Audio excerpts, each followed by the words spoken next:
अनि यो कुखुरा बिरामी छ? यो बिरामी छ। अब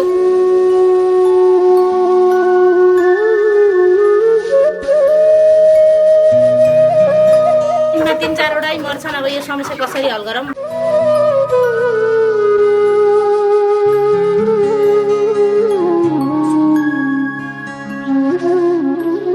चिसोमा अब यो झोक्डिने, मर्ने, अनि ज्वरो आउने, निमोनिया हुने, त्यही त हो। पानी भरिने यो बिरामी छ। अब कति पर हेर्नु न, कति मरिराछन्, त्यहीँ आधा आधा मरेछन्। दिनमा तीन चारवटा मर्छन्। अब यो समस्या कसरी हल गरौँ? यसलाई त गइसक्यो। यो छाना पनि अलिक कमै हो।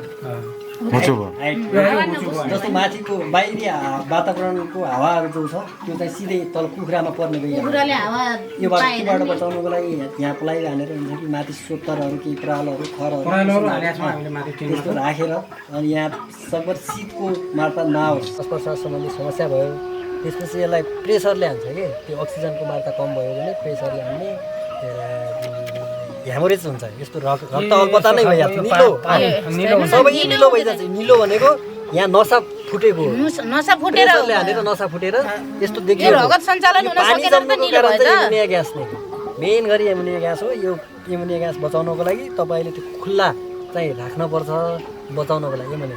र तल सोत्तर सधैँ सुक्खा हुनुपर्छ। त्यो एमोनिया ग्यास सोत्तरको मुनिमा बस्ने चिज हो।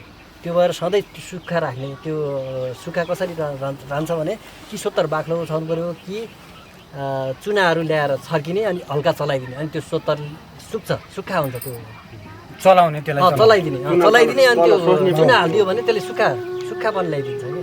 चिसोबाट बचाउनको लागि भित्र तापक्रम चाहिँ बढाउनको लागि बल्बहरू बालेर तापक्रम बढाउने हो। यहाँभित्र यसरी भेन्टिलेसनहरूमा हामी यो पर्दा नै लगाएर चाहिँ भित्र तापक्रम मेन्टेन हुँदैन। त्यो यसो गर्दा कुखुराहरूको मृत्युदर बढी हुन्छ।